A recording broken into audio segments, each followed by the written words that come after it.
पुस्तक का नाम है पॉलिटिक्स। लिखी है एरिस्टोटल ने। राजनीति लिखी है अरस्तु ने। पुस्तक एक। हर राज्य किसी न किसी तरह का समुदाय होता है और हर समुदाय किसी अच्छे काम के लिए बनाया जाता है, क्योंकि इंसान हमेशा वही पाने के लिए काम करते हैं जो उन्हें अच्छा लगता है। लेकिन अगर सभी समुदायों का मकसद है कुछ अच्छा करना है, तो राज्य या राजनीतिक समुदाय जो सबसे ऊंचा और जिसमें बाकी सभी शामिल हैं, उसका मकसद और किसी भी दूसरे से ज़्यादा सबसे बड़ा अच्छा करना है। अब एक गलत राय है कि एक राजनेता, राजा, घर का मालिक और मालिक एक ही हैं और वे अलग अलग तरह तरह के नहीं, बल्कि सिर्फ अपने लोगों की संख्या में ही होते हैं। उदाहरण के लिए, कुछ लोगों पर राज करने वाले को मालिक कहा जाता है, ज़्यादा लोगों पर राज करने वाले को घर का मैनेजर, और और भी ज़्यादा लोगों पर राज करने वाले को राजनेता या राजा। जैसे कि एक बड़े घराने के एक छोटे राज्य में कोई फर्क न हो। राजा और राजनेता के बीच में जो फर्क किया जाता है वह इस तरह से है, जो जब सरकार पर्सनल होती है तो शासक राजा होता है। जब पॉलिटिकल साइंस के सिद्धांतों के अनुसार नागरिक राज करते हैं और बारी बारी से उन पर राज किया जाता है तो उसे राजनेता कहा जाता है। लेकिन लेकिन यह सब गलती है, क्योंकि सरकारें अलग अलग तरह की होती हैं। जैसा कि किसी भी व्यक्ति को साफ पता चल जाएगा जो इस मामले को उस तरीके से देखता है जिससे अब तक हमें गाइड किया गया है। साइंस के दूसरे डिपार्टमेंट की तरह पॉलिटिक्स में भी कंपाउंड को हमेशा आसान एलिमेंट या पूरे के सबसे छोटे हिस्सों में बांटना चाहिए। इसलिए हमें उन एलिमेंट को देखना चाहिए जिनसे स्टेट बना है, ताकि वे एक दूसरे किस तरह अलग हैं और क्या कोई साइंटिफिक अंतर हो सकता है। हम अलग अलग तरह के रूल्स के बीच फ़र्क देख सकते हैं। नोट: जो इस तरह चीज़ों को उनकी पहली बढ़त और शुरुआत में देखता है, चाहे वह कोई हालात हो या कुछ और, उनसे उनका सबसे साफ नज़ारा मिलेगा। सबसे पहले एक उन लोगों का एक होना जरूरी है जो एक दूसरे के बिना नहीं रह सकते, जैसे नर और मादा, ताकि नस्ल चलती रहे। और यह एक ऐसा मिलन है जो जानबूझकर नहीं बनता, बल्कि इसलिए बनता है क्योंकि दूसरे जानवरों और पौधों की तरह इंसान भी अपनी एक इमेज पीछे छोड़ने की नेचुरल इच्छा होती है।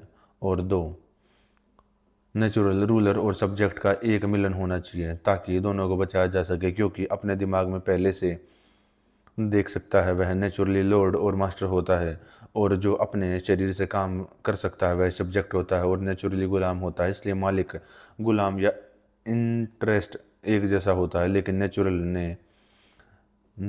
ने औरत और गुलाम के बीच गुलाम में फ़र्क किया है, क्योंकि वह कंजूस नहीं है। उस लोहार की तरह जो डेल्फियन चाकू को कई कई इस्तेमाल के लिए बनाता है, वह हर चीज़ को एक ही इस्तेमाल के लिए बनाती है।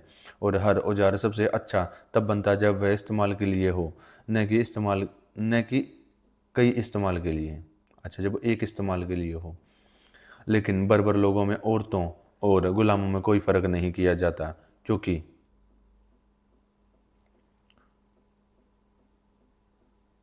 क्योंकि उनके बीच कोई नेचुरल रूलर नहीं होता, वे गुलामों का एक ग्रुप होता है, मर्द और औरत। इसलिए कवि कहते हैं, यह सही है कि हेलेनीज बर्बर लोगों पर राज करें, जैसा कि उन्हें लगता है कि बर्बर और गुलामी एक नेचुरल एक ही है। आदमी और औरत, मालिक और गुलाम के बीच इन दो रिश्तों में से सबसे पहले परिवार बनता, और हेसीडियस सही कहते हैं, पहला घर और पत्नी का गुलाम होता है। परिवार प्रकृति द्वारा बनाया गया एक संगठन है जो पुरुषों की रोजमर्रा की जरूरतों को पूरा करता है, और इसके सदस्यों को चारों डास कपबोर्ड के साथी कहते हैं। एपिमेनिडस द क्रेटेन मंगेरा के साथी कहते हैं। लेकिन जब कई परिवार एक साथ आते हैं तो उनका मकसद रोज की ज़रूरतों को पूरा करने के से कहीं ज़्यादा होता है, तो गांव बनता है। और गांव सबसे नेचुरल रूप परिवार की एक कॉलोनी जैसा लगता है, जो बच्चों और नाती पोतों से बनी बनी बनी होती है, जिसके बारे में कहा जाता है कि वे एक ही दूध के पले बड़े हैं। और यही वजह है कि हेलेनिक राज्यों पर शुरू में राजा राज करते थे, क्योंकि हेलेनिक लोग एक साथ आने से पहले शाही राज के अधीन अधीन थे। बर्बर, जैसे कि बर्बर लोग आज भी हैं। हर परिवार पर सबसे बड़े का राज होता है और इसलिए परिवार की कॉलोनियों में राजसी सरकार चलती थी, क्योंकि वे एक ही खून के थे। जैसा कि होमर साइक्लोप्स के बारे में कहते हैं, हर कोई अपने बच्चों और अपनी पत्नियों को कानून देता है, क्योंकि वे बिखरे हुए रहते थे जैसा कि पुराने ज़माने में होता था। इसलिए लोग कहते हैं कि देवताओं का एक राजा होता है, क्योंकि वे खुद को या तो राजा के राज में या पुराने ज़माने में, क्योंकि वे न तो केवल देवताओं के रूप में बल्कि उनके जीवन जीने के तरीकों की भी कल्पना कर अपने जैसे ही करते हैं। जब कई गांव एक ही कम्युनिटी में मिल जाते हैं तो इतनी अच्छी और बड़ी होती है कि लगभग या पूरी तरह से आत्मनिर्भर हो तो राज्य बनता है, जो ज़िंदगी की बुनियादी ज़रूरतों से शुरू होता है और एक अच्छी ज़िंदगी के लिए बना रहता है। इसलिए अगर समाज के पहले के रूप नेचुरल हैं तो राज्य भी नेचुरल है, क्योंकि यह उनका अंत है और पूरा नेचर ही अंत है। हर चीज़ जब बुरी तरह से डेवलप होती है तो हम उसे उसका नेचर कहते हैं, चाहे हम किसी आदमी, घोड़े या परिवार की बात कर रहे हों। इसके अलावा किसी चीज़ का आखिरी कारण और अंत सबसे अच्छा है और खुद पर निर्भरता होना अंत और सबसे अच्छा है। इसलिए यह साफ है कि राज्य प्रकृति की रचना है और मनुष्य स्वभाव से ही एक राजनीतिक प्राणी है, और जो इत्तेफाक से नहीं बल्कि नेचर से बिना किसी स्टेट के है। वह या तो इंसानियत से ऊपर है या उससे नीचे। वह बिना कबीले या बिना कानून वाला, बिना घर का है, जिसकी होमरा बुराई करते हैं। एक ऐसा बाहर का आदमी जो जंग का शौकीन है, उसकी तुलना एक ऐसे पक्षी से की जा सकती है जो अकेला उड़ता है।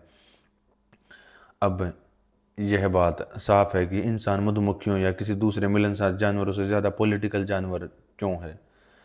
जैसा कि अक्सर हम कहते हैं, कुदरत कुछ भी बेकार नहीं बनाती और मनुष्य मात्र एक ऐसा जानवर है जिसे उसने बोलने की शक्ति दी है, और जबकि महज ध्वनि खुशी या दर्द का संकेत है, और इसलिए यह दूसरे जानवरों में पाई जाती है, क्योंकि उनका स्वभाव खुशी और दर्द खुशी और दर्द की अनुभूति और एक दूसरे की उनकी सूचना देने तक ही सीमित है और इससे आगे नहीं।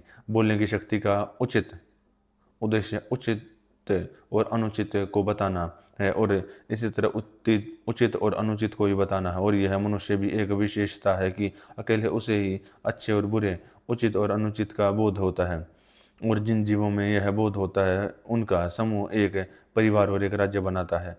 इस तरह राज्य अपने स्वभाव से परिवार और व्यक्ति के साफ तौर पर पहले आता है, क्योंकि पूरे हिस्से से पहले पूरा होना जरूरी है। उदाहरण के लिए, अगर पूरा शरीर खत्म हो जाए तो कोई पैर या हाथ नहीं होगा, सिवाय एक गोलमोल, मतलब के जैसे हम पत्थर के बारे में कहते हैं, पत्थर के हाथ के बारे में कह सकते हैं, क्योंकि खत्म होने पर हाथ भी बेहतर नहीं रहेगा, लेकिन चीज़ें उनके काम करने के तरीके और तय ताकत से तय होती हैं। और हमें यह नहीं कहना चाहिए कि जब वे एक जैसी नहीं होती तो वे एक जैसे हैं, बल्कि सिर्फ यह कहना चाहिए कि उनका नाम एक जैसा है। इस बात का सबूत है कि राज्य प्रकृति की रचना है, और व्यक्ति से पहले यह है कि व्यक्ति जब अलग थलग होता है तो वह खुद के लिए काफ़ी नहीं होता, और इसलिए वह पूरे के संबंध में एक हिस्से जैसा होता है। लेकिन जो समाज में नहीं रह सकता या जिसे कोई ज़रूरत नहीं है क्योंकि वह अपने लिए काफ़ी है, वह या तो एक जानवर है या भगवान।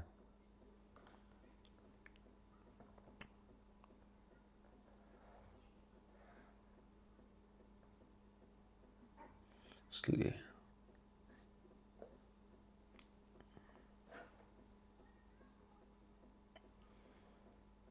वह किसी राज्य का हिस्सा नहीं है। सभी इंसानों में कुदरती तौर पर एक सामाजिक सोच होती है, और फिर भी जिसने सबसे पहले राज्य बनाया था वह सबसे बड़ा भलाई करने वाला था, क्योंकि इंसान जब पूरी तरह से तैयार हो जाता है तो वह जानवरों में सबसे अच्छा होता है, लेकिन जब वह कानून और न्याय से अलग हो जाता हो वह सबसे बुरा होता है, क्योंकि हथियारों के साथ अन्याय ज़्यादा खतरनाक होता है और वह जन्म से ही समझदारी के हथियारों और नैतिक गुणों से लैस होता है, जिनका इस्तेमाल वह सबसे बुरे मकसद के लिए कर सकता है। इसलिए अगर उनमें अच्छाई नहीं है तो वह जानवरों में सबसे अधिक पवित्र और सबसे सबसे अपवित्र और सबसे जंगली है और सबसे ज़्यादा वासना और लालच से भरा हुआ है। लेकिन न्याय राज्यों में इंसानों का बंधन और न्याय का प्रशासन जो यह तय करता है कि क्या न्यायपूर्ण है, राजनीतिक समाज में व्यवस्था का सिद्धांत है। अब हमें हर चीज़ के न्यूनतम तत्वों की जांच करनी चाहिए और परिवार के पहले और न्यूनतम हिस्से हैं मालिक और गुलाम, पति और पत्नी, पिता और बच्चे। इसलिए हमें यह विचार करना होगा कि ये तीनों संबंध क्या हैं और क्या होने चाहिए। मेरा मतलब है मालिक और नौकर का संबंध, पति और पत्नी का संबंध, और तीसरा माता पिता और बच्चों का। मैं और कह रहा हूँ क्योंकि इन दो विचारों के लिए कोई शब्द नहीं है जो उन्हें पर्याप्त रूप से प्रस्तुत कर सके। और घर का एक और तत्व है पैसा कमाने की तथाकथित कला, जो कुछ के अनुसार घर के प्रबंधन के समान है, दूसरों के अनुसार इसका एक प्रमुख हिस्सा है। हमें इस कला के नेचर पर भी विचार करना होगा। आइए सबसे पहले मालिक और गुलाम के बारे में बात करते हैं। प्रैक्टिकल ज़िंदगी की ज़रूरतों को देखते हुए और उनके रिश्तों के बारे में अभी मौजूद थ्योरी से बेहतर थ्योरी पाने की कोशिश करते हुए, क्योंकि कुछ लोगों की राय है कि मालिक का राज एक साइंस है और घर का मैनेजमेंट, और गुलामों की मालिकी और पॉलिटिकल और शाही राज, जैसा कि मैं शुरू में कह रहा था, सभी एक जैसे हैं। दूसरे लोग कहते हैं कि गुलामों पर मालिक का राज प्रकृति के खिलाफ है और गुलाम और आज़ाद इंसान के बीच का फर्क सिर्फ कानून से होता है, प्रकृति से नहीं। इसलिए प्रकृति में दखल देना गलत है। प्रॉपर्टी घर का एक हिस्सा है और इसलिए प्रॉपर्टी खरीदने की कला घर चलाने की एक कला का हिस्सा है, क्योंकि कोई भी आदमी तब तक अच्छी तरह से नहीं जी सकता या जी ही नहीं सकता जब तक उसे ज़रूरी चीज़ें न दी जाएं। और जैसे कलाओं में उनका एक तय दायरा होता है, काम करने वालों के पास अपना काम पूरा करने के लिए और अपने सही औजार होने चाहिए, वैसे ही घर चलाने में भी होता है। जब औजार कई तरह के होते हैं, कुछ जिंदा होते हैं, कुछ बेजान। पतवार में जहाज के पायलट के पास एक बेजान होता है और चौकसी करने वाले आदमी के पास एक जिंदा औजार होता है, क्योंकि कलाओं में नौकर एक तरह का औजार होता है। इस तरह कोई भी कोई भी चीज़ ज़िंदगी चलाने का एक ज़रिया है और इसलिए परिवार के इंतज़ाम में एक गुलाम एक अच्छी जीती जागती चीज़ है और प्रॉपर्टी ऐसे कई ज़रिया हैं और नौकर खुद एक ज़रिया है जो बाकी सभी ज़रियों से पहले आता है, क्योंकि अगर हर ज़रिया दूसरों की मर्जी मानकर या उसका अंदाज़ा लगाकर अपना काम पूरा कर सकता है, जैसे डेडलेस की मूर्तियाँ या हेफेस्टस के ट्राइपॉड जिनके बारे में कवि कहता है वे खुद ब खुद देवताओं की सभा में शामिल हो गए। अगर इसी तरह शटल बुनता और प्लेक्ट्रम बिना किसी हाथ के वीणा को छूता, तो बड़े कारीगरों को तो न तो नौकरों की ज़रूरत होती और न ही मालिकों को गुलामों की। हालांकि यहाँ एक और फ़र्क समझना होगा। आमतौर पर कहे जाने वाले जरिया प्रोडक्शन के ज़रिए होते हैं, जबकि चीज़ काम के जरिए करने का जरिया होती है। उदाहरण के लिए शटल सिर्फ काम की नहीं होती, बल्कि उससे कुछ और भी बनता है, जबकि कपड़े और बिस्तर का सिर्फ इस्तेमाल होता है। इसके अलावा क्योंकि प्रोडक्शन और एक्शन अलग अलग तरह के होते हैं और दोनों के लिए इंस्ट्रूमेंट की ज़रूरत होती है, इसलिए उनके इस्तेमाल किए जाने वाले इंस्ट्रूमेंट भी अलग तरह के होने चाहिए। लेकिन ज़िंदगी एक्शन है, प्रोडक्शन नहीं, और इसलिए गुलाम एक्शन का मिनिस्टर है, क्योंकि वह अपने मालिक की ज़िंदगी की सेवा करता है। फिर से एक पोजीशन के बारे में वैसे ही बात की जाती है और जैसे किसी हिस्से के बारे में बात की जाती है, क्योंकि हिस्सा सिर्फ किसी दूसरी चीज़ का और नहीं किसी दूसरी चीज़ का हिस्सा नहीं होता, बल्कि पूरी तरह से उसका होता। और यह एक पोजीशन के बारे में सच है। मालिक सिर्फ गुलाम का मालिक होता है, वह उसका नहीं होता, जबकि गुलाम सिर्फ अपने मालिक का गुलाम नहीं होता, बल्कि पूरी तरह से उसका होता है। इसलिए हम देखते हैं कि नेचर और गुलाम का पद, जो स्वभाव से अपना नहीं है बल्कि किसी और का है और फिर भी एक इंसान है, वह स्वभाव से गुलाम है और उसे किसी दूसरे का कहा जा सकता है, जो इंसान होने के नाते एक अधिकार भी है और अधिकार को काम करने का एक ज़रिया माना जा सकता है, जो मालिक से अलग हो सकता है। लेकिन क्या कोई ऐसा है जिसे कुदरत ने गुलाम बनाया है और जिसके लिए ऐसी हालत सही है, या यूँ कहें कि क्या सारी गुलामी कुदरत का उल्लंघन नहीं है? इस सवाल का जवाब देने में कोई मुश्किल नहीं है, तर्क और सच्चाई दोनों के आधार पर। क्योंकि कुछ लोग राज करें और दूसरे राज करें,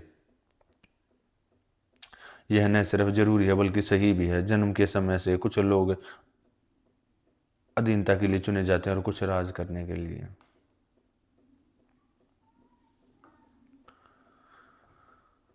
जन्म से ही राज करने के लिए चुने जाते हैं।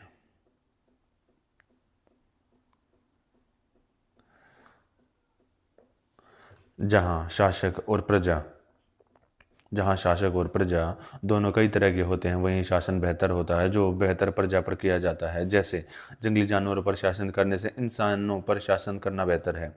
वह काम बेहतर है जो बेहतर कारीगर करते हैं।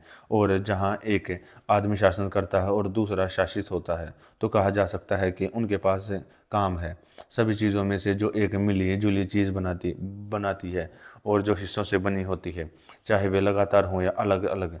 शासन करने वाले और प्रजा के बीच एक फर्क सामने आता है। ऐसा दोहरापन जीवित प्राणियों में भी होता है, सिर्फ उनमें उनमें ही नहीं, यह ब्रह्मांड की बनावट से शुरू होता है। यहाँ तक कि जिन चीज़ों में जीवन नहीं है, उनमें भी एक शासन करने वाला सिद्धांत होता है, जैसे कि शारीरिक तालमेल।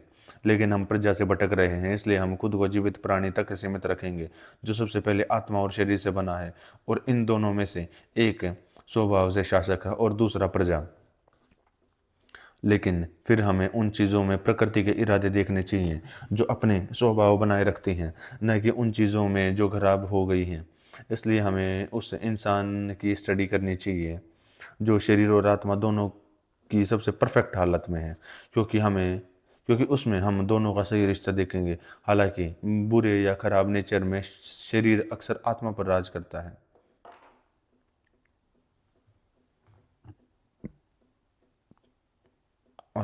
राज करता हुआ अगर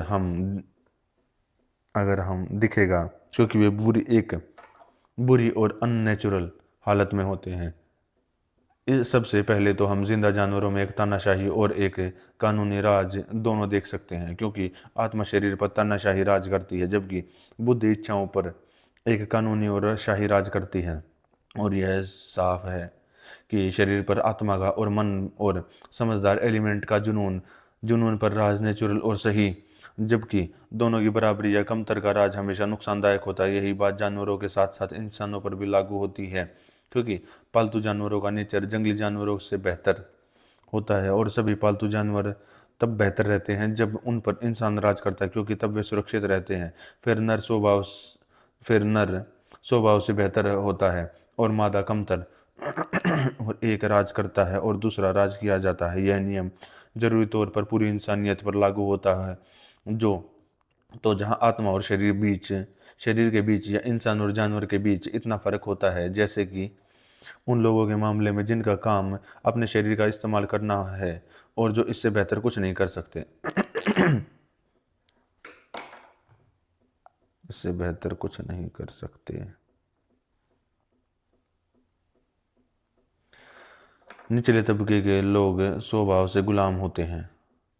निचले तबके के लोग स्वभाव से गुलाम होते हैं और उनके लिए सभी निचले तबकों की तरह यह बेहतर है कि वे किसी मालिक के राज में रहें, क्योंकि जो हो सकता है और इसलिए दूसरे का, और जो तर्क में इतना हिस्सा लेता है कि तर्क को समझ सके लेकिन उसे रख न सके, वह स्वभाव से गुलाम है।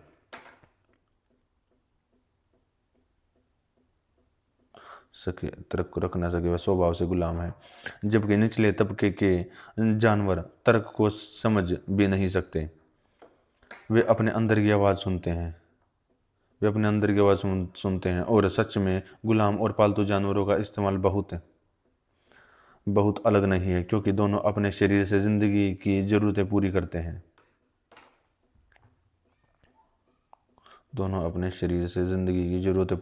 प्रकृति आज़ाद लोगों और गुलामों के शरीर में फ़र्क करना चाहती है। एक को गुलामी के काम के लिए मजबूत बनाती है, दूसरे को सीधा। हालांकि ऐसी सेवाओं के लिए बेकार, युद्ध और शांति दोनों कलाओं में राजनीति जीवन के लिए उपयोगी है। लेकिन यह बात है हर जगह लागू नहीं होती, क्योंकि कुछ गुलामों में आत्मा होती है और दूसरों में आज़ाद लोगों का शरीर होता है। और बेशक अगर इंसान सिर्फ अपने शरीर से आकार आकार में एक दूसरे से उतने ही अलग होते जितने भगवान की मूर्तियाँ इंसानों से होती हैं, तो सभी यह मानेंगे कि निचले तबके को बड़े लोगों ने गुलाम होना चाहिए। और अगर शरीर में फ़र्क है तो आत्मा में कितना ज़्यादा होगा। अगर शरीर में फ़र्क है तो आत्मा में कितना ज़्यादा होगा। लेकिन शरीर की सुंदरता दिखती है जबकि आत्मा की सुंदरता नहीं दिखती, तो यह साफ है कि कुछ इंसान स्वभाव से आज़ाद होते हैं और दूसरे गुलाम। और इनके बाद वाले लोगों के लिए गुलामी सही और फायदेमंद है। सही और फायदेमंद दोनों हैं। लेकिन जो लोग इसके उलट सोचते हैं पूरी तरह से अपनी तरफ सही हैं। और यह आसानी से देखा जा सकता है क्योंकि गुलामी और गुलाम शब्द दो मतलब में इस्तेमाल होते हैं। कानून के हिसाब से गुलाम या गुलामी होती है, और स्वभाव से भी जिस कानून की मैं बात कर रहा हूँ वह एक तरह का रिवाज है। उसके अनुसार युद्ध में जो भी लिया जाता है वह जीतने वालों का माना जाता है। लेकिन कई न्यायविद इस अधिकार को चुनौती देते हैं। वे किसी ऐसे वक्ता को चुनौती देते हैं जो कोई गैर संवैधानिक कदम उठाए। वे इस बात से नफरत करते हैं कि क्योंकि एक आदमी ने हिंसा करने की ताकत है वह क्रूर ताकत में बेहतर है, तो दूसरा उसका गुलाम और अधीन होगा। दार्शनिकों के बीच भी इस बारे में राय अलग अलग है। इस झगड़े की शुरुआत है और तर्कों के एक दूसरे से टकराने का कारण यह है कि अच्छाई जब साधन मौजूद हों तो उसमें हिंसा करने की सबसे ज़्यादा ताकत मानी जाती है। और क्योंकि बेहतर ताकत तभी मिलती है जब किसी तरह की बेहतर खूबी हो, इसलिए ताकत का मतलब अच्छाई माना जाता है। लेकिन क्या इसका मतलब न्याय भी है? यही सवाल है। और उनके बीच फ़र्क करने की फ़र्क करने के लिए कुछ लोग कहते हैं कि न्याय भलाई है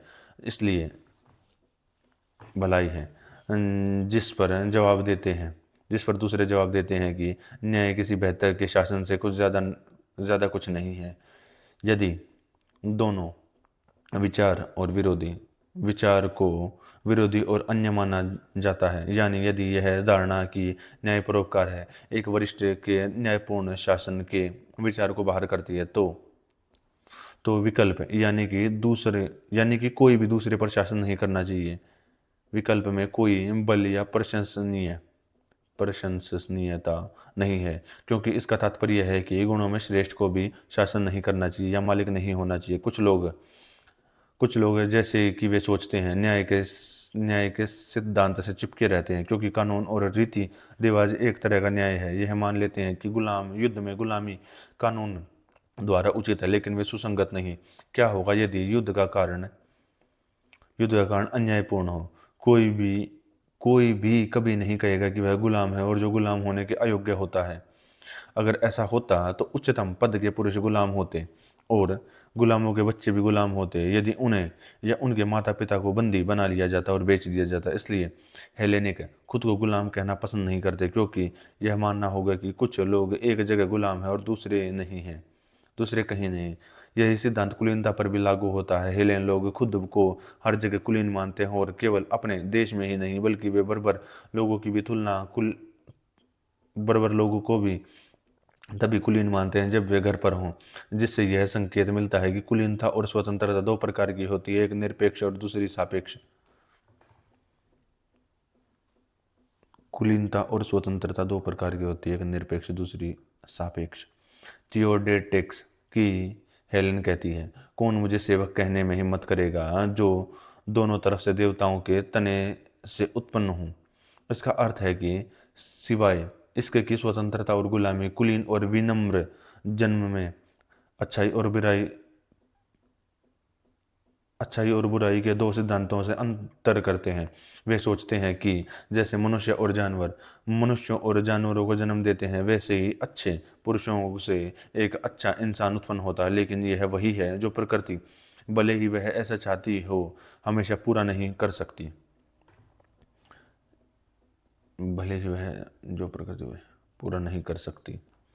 तो हम देखते हैं कि इस राय के फर्क की कुछ वजह है, और यह है कि सभी लोग न तो स्वभाव से गुलाम होते हैं और न ही आज़ाद, और यह भी कि कुछ मामलों में दोनों वर्गों के बीच एक साफ फर्क होता है, जिससे यह सही हो जाता है कि एक गुलाम हो और दूसरा मालिक हो। दूसरा मालिक हो, एक आज्ञा का पालन करे और दूसरा उसके अधिकार का इस्तेमाल है जो प्रकृति ने उन्हें दिया है। इस अधिकार का गलत इस्तेमाल करने के लिए नुकसानदायक है, एक हिस्से और पूरे के फायदे के लिए। लेकिन श- शरीर और आत्मा एक ही है और गुलाम मालिक का एक हिस्सा है, उसके शरीर का एक जिंदा लेकिन अलग हिस्सा। जहाँ उनके बीच का रिश्ता नेचुरल है, वे दोस्त और उनका एक कॉमन इंटरेस्ट है। लेकिन जहाँ यह सिर्फ कानून और ज़बरदस्ती पर टिका है, वहाँ इसका उल्टा सच है। पिछली बातें यह दिखाने के लिए काफ़ी है कि मालिक का राज कोई कानूनी राज नहीं है, और इसलिए जैसा कि कुछ लोग कहते हैं कि सभी तरह के राज एक जैसे नहीं होते, क्योंकि एक नियम उन पर लागू होता जो स्वभाव से आज़ाद होते हैं, दूसरा उन लोगों पर जो स्वभाव से गुलाम होते हैं। घर का नियम एक राज चाहिए, क्योंकि हर घर का एक मुखिया के नीचे होता है, जबकि संवैधानिक शासन आज़ाद लोगों और बराबर लोगों की सरकार है। मालिक को मालिक इसलिए नहीं कहा जाता कि उसके पास साइंस है, बल्कि इसलिए कहा जाता है क्योंकि वह एक खास तरह का होता है, और यही बात गुलाम और आज़ाद आदमी पर भी लागू होती है।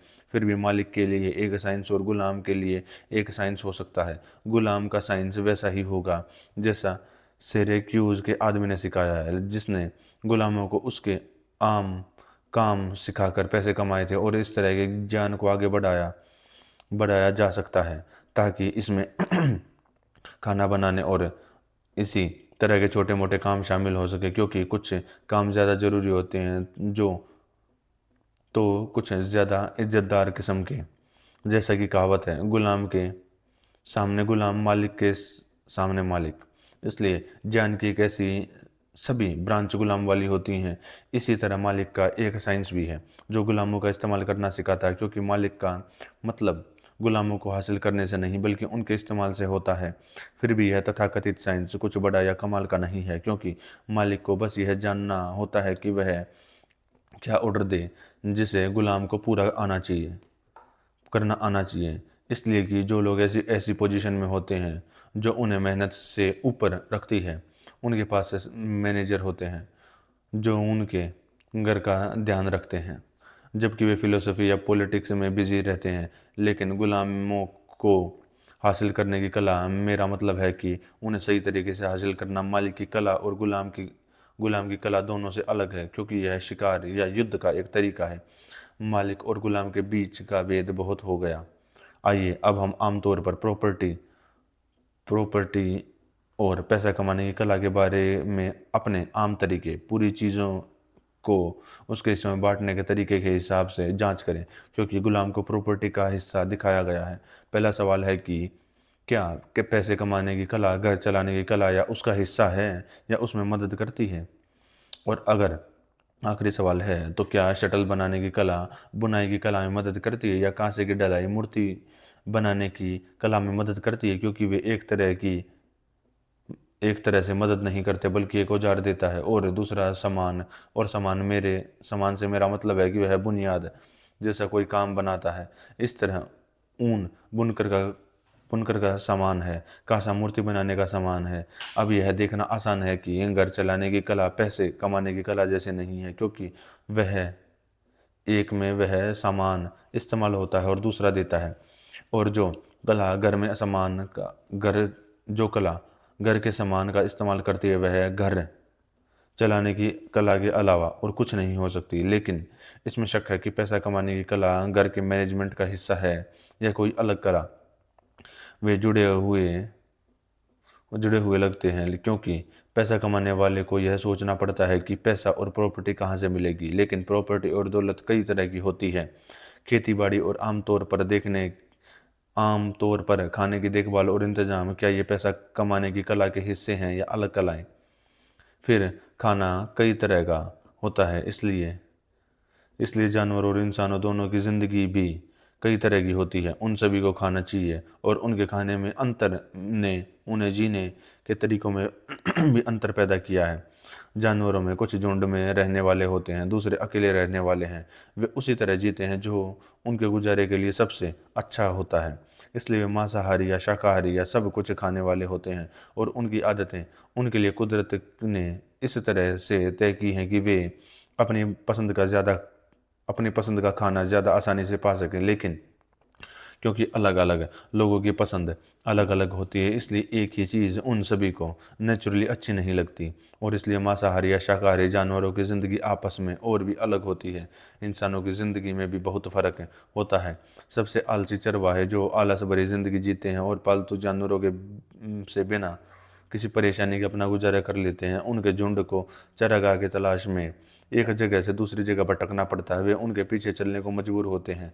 एक तरह का गुजारा करते हुए दूसरे लोग शिकार करके अपना गुजारा करते हैं, जो लोग जो अलग अलग तरह का होता है। जैसे कुछ समुद्री डाकू होते हैं, दूसरे जो झीलों या दलदलों या नदियों या ऐसे समुद्र के पास रहते हैं जहाँ मछलियाँ होती हैं, मछुआरे होते हैं, और दूसरे पक्षियों या जंगली जानवरों का पीछा करके गुजारा करते हैं। ज़्यादातर लोग मिट्टी के फलों से गुजारा करते हैं। ये गुजारे के तरीके उन लोगों में आम है जिनकी मेहनत सीधे कुदरत की चीज़ों पर लगी होती है, और जिनका खाना लेन देन और रिटेल ट्रेड से नहीं मिलता। वे हैं चरवाहा, किसान, समुद्री डाकू, मछुआरा, शिकारी।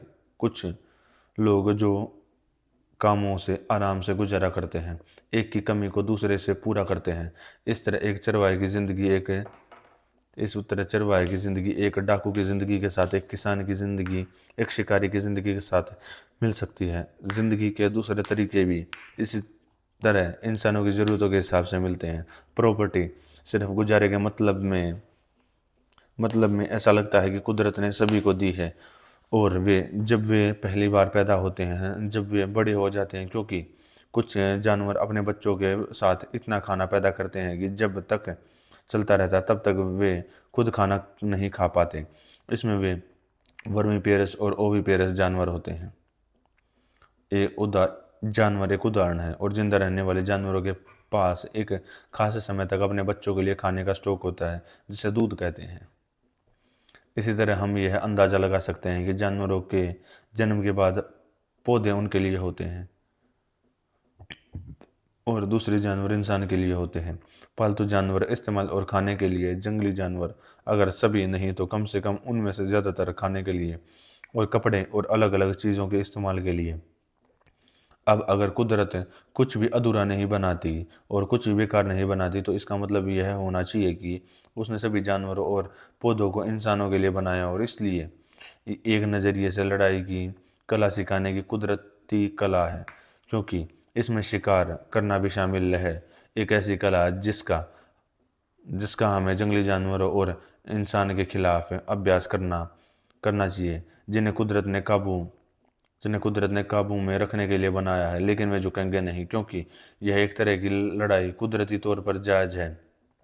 तो पाने की कला में एक तरह की कला जो नेचुरल है और घर के मैनेजमेंट का हिस्सा है। या तो हमें यह मान लेना चाहिए कि ज़िंदगी की ज़रूरी चीज़ें पहले से मौजूद थी, या घर के मैनेजमेंट की कला को परिवार या राज्य के आम इस्तेमाल के लिए उनका भंडार देना चाहिए।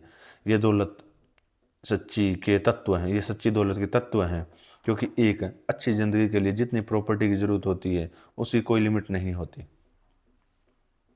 हालांकि सोलोन ने अपनी एक कविता में कहा है कि इंसान के लिए दौलत की कोई लिमिट तय नहीं की गई है, लेकिन एक लिमिट तय होती है, जैसे कलाओं में होती है, क्योंकि किसी भी कला के साधन कभी भी लिमिट नहीं होते, चाहे संख्या में हो या साइज में। और दौलत को घर या इस राज्य में इस्तेमाल होने वाले कई साधनों के तौर पर बताया जा सकता है। इसलिए हम देखते हैं कि कमाने की एक नेचुरल कला है, इसलिए इस्तेमाल घर के मैनेजर और राजनेता करते हैं। और इसका क्या कारण है? पाने की कला का एक और प्रकार है जिसे आमतौर पर और सही मायने में पैसा बनाने की कला कहा जाता है, और असल में इसने यह विचार दिया है कि धन और संपत्ति की कोई सीमा नहीं होती। पहले वाले से लगभग जुड़ा होने के कारण इसे अक्सर उसी के साथ जाना पहचाना जाता है।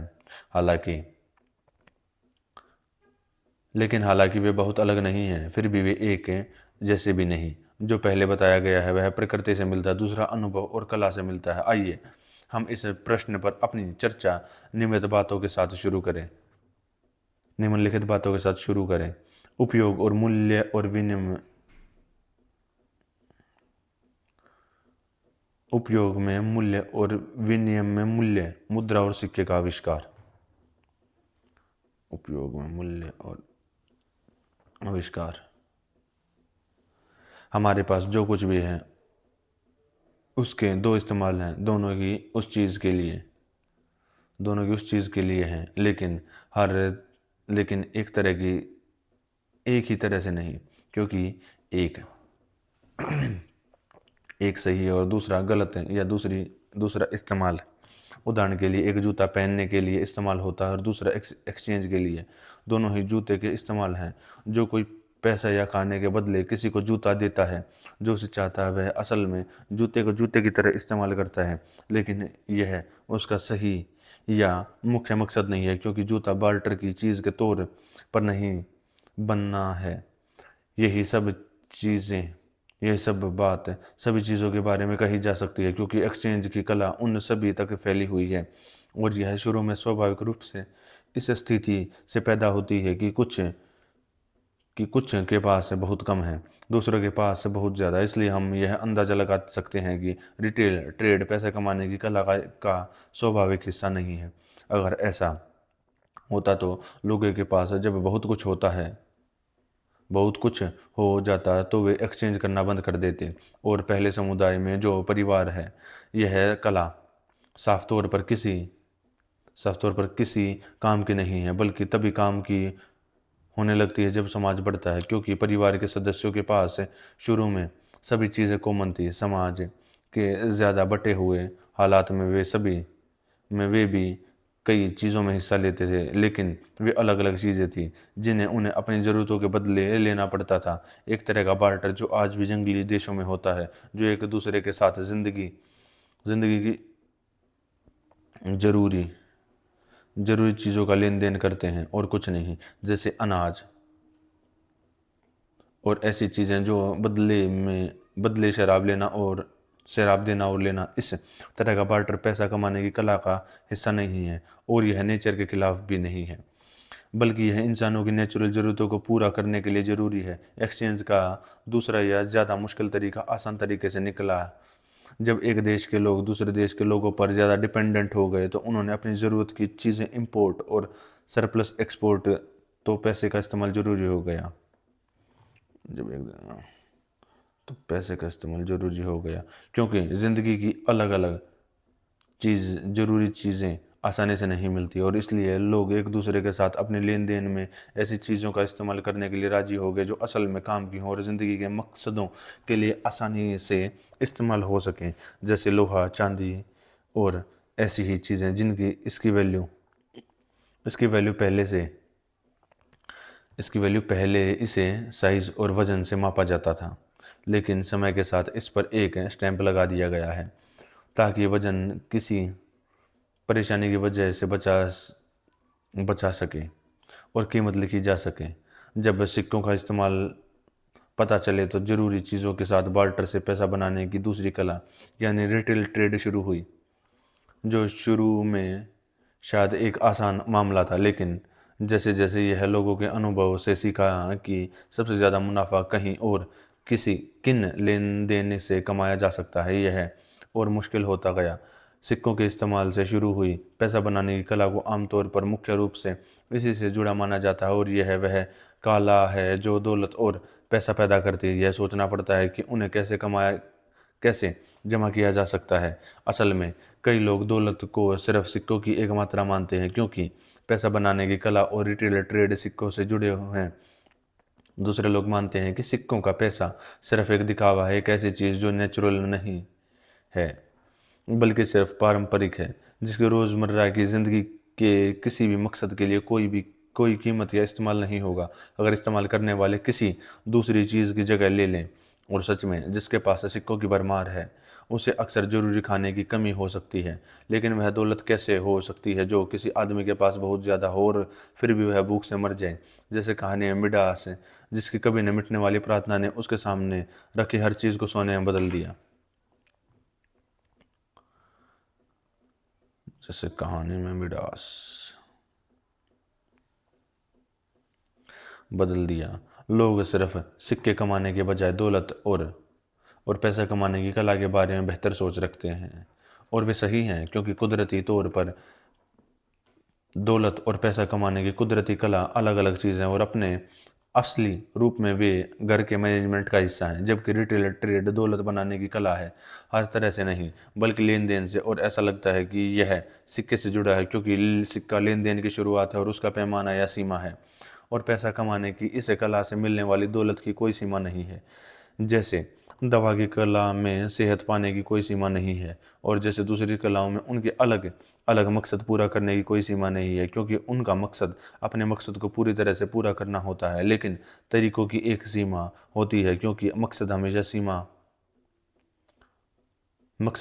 सीमा होता है। वैसे ही पैसा कमाने की इस कला में भी मकसद की कोई सीमा नहीं है, जो कि नकली तरह का पैसा कम पैसा कमाना। लेकिन घर के मैनेजमेंट की कला की एक सीमा है, अनलिमिटेड पैसा कमाना इसका इसका काम नहीं। और इसलिए एक नज़रिए से हर दौलत की एक लिमिट होनी चाहिए। फिर भी असल में हम इसका उल्टा पाते हैं, क्योंकि सभी पैसे कमाने वाले बिना लिमिट के अपने सिक्कों का जमावड़ा बढ़ाते हैं। कन्फ्यूजन की वजह से पैसा कमाने का दो तरीकों के बीच का करीबी कनेक्शन है। दोनों में जरिया यानी दौलत एक ही है, हालांकि इस्तेमाल अलग है। इसलिए वे एक दूसरे से मिल जाते हैं, क्योंकि हर एक ही प्रॉपर्टी का इस्तेमाल है, लेकिन एक अंतर के साथ। एक मामले में जमा करने का मकसद है, लेकिन दूसरे में एक और मकसद है। इसलिए कुछ लोगों को यह मानने पर मजबूर किया जाता है कि पैसा कमाना घर के मैनेजमेंट का मकसद है, और उनकी ज़िंदगी का पूरा आइडिया यह है कि उन्हें या तो अपने पैसे को बिना लिमिट के बढ़ाना चाहिए, या किसी भी हालत में उसे नहीं खोना चाहिए। लोगों में यह आदत की शुरुआत यह है कि वे सिर्फ जीने पर ध्यान देते हैं, अच्छी तरह से जीने पर नहीं। लोगों में इस आदत की शुरुआत होती है कि वे सिर्फ जीने पर ध्यान देते हैं, अच्छी तरह जीने पर नहीं। और क्योंकि उनकी इच्छाएं अनलिमिटेड होती हैं, इसलिए वे यह भी चाहते हैं कि उन्हें खुशी करने के तरीके भी लिमिट के हो जाएं। जो लोग अच्छी ज़िंदगी जीना चाहते हैं, वे शरीर की खुशियां पाने के तरीके ढूंढते हैं। और क्योंकि इनका मज़ा प्रॉपर्टी पर निर्भर लगता है, इसलिए पैसा कमाने में लगे रहते हैं। इस तरह पैसा कमाने का दूसरा तरीका शुरू होता है। क्योंकि जब उन्हें बहुत ज़्यादा मज़ा आता है, तो वे ऐसी कला ढूंढते हैं जिससे बहुत ज़्यादा मज़ा आए। और अगर वे पैसा कमाने की कला से अपनी खुशी पूरी नहीं कर पाते, तो वे दूसरी कलाएं आजमाते हैं और हर काबिलियत का इस्तेमाल ऐसे तरीके से करते हैं जो उनके स्वभाव के खिलाफ हो। उदाहरण के लिए, हिम्मत का मतलब पैसा कमाना नहीं बल्कि भरोसा जगाना होता है। न ही यह जर्नल या डॉक्टर की कला का मकसद है, बल्कि यह एक का मकसद जीत है और दूसरे का सेहत। फिर भी कुछ लोग हर खूबी या कला को पैसा कमाने का जरिया बना लेते हैं। वे इसे मकसद समझते हैं और मकसद को पूरा करने के लिए सभी चीज़ों को योगदान देना चाहिए। इस तरह हमें पैसा कमाने की कला पर विचार किया जो गैर जरूरी है और जो लोग इसे चाहते हैं। और पैसा कमाने की जरूरी कला पर भी, जिसे हमने दूसरों से अलग देखा है। और घर चलाने की कला एक स्वाभाविक हिस्सा होना जो खाने के इंतज़ाम से जुड़ा हो, हालांकि पहले ही यह अनलिमिटेड नहीं बल्कि एक लिमिट वाला। और हमें अपने असली सवाल का जवाब मिल गया कि क्या पैसा कमाना घर के मैनेजर और नेता का काम है या नहीं। और हमें अपने असली सवाल काम है या नहीं, यानी यह एक ऐसी कला है जो उनके हिसाब से पहले से ही तय होती है, क्योंकि पॉलिटिकल साइंस के इंसानों को नहीं बनता,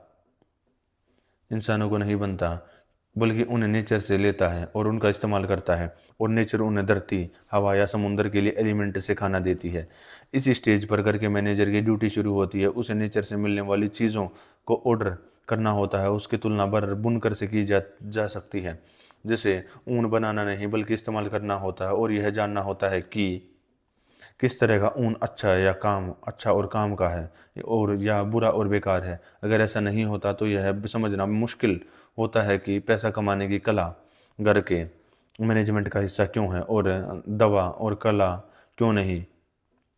क्योंकि पक्का घर के सदस्यों का हेल्थ होना ज़रूरी है, ठीक वैसे ही जैसे उनका जीवन या कोई और ज़रूरी चीज़ होनी चाहिए। और जैसे एक नज़रिए से घर के मालिक और राज्य के शासक को हेल्थ के बारे में सोचना होता है, वैसे ही दूसरे नज़रिए से उन्हें नहीं बल्कि डॉक्टर को। तो एक तरह से घर चलाने की कला और दूसरी तरह से सब ऑर्डिनेट कला जो पैसे के बारे में सोचना पड़ता है। लेकिन सच कहूँ तो सच कहूँ तो जैसा कि मैंने पहले ही कहा है, ज़िंदगी के साधन पहले से ही कुदरत को देने होंगे, क्योंकि कुदरत का काम है पैदा होने वाले को खाना देना, और बच्चे का खाना हमेशा माता पिता के पास ही रहता है। इसलिए फलों और जानवरों से पैसा कमाने की कला हमेशा कुदरती है।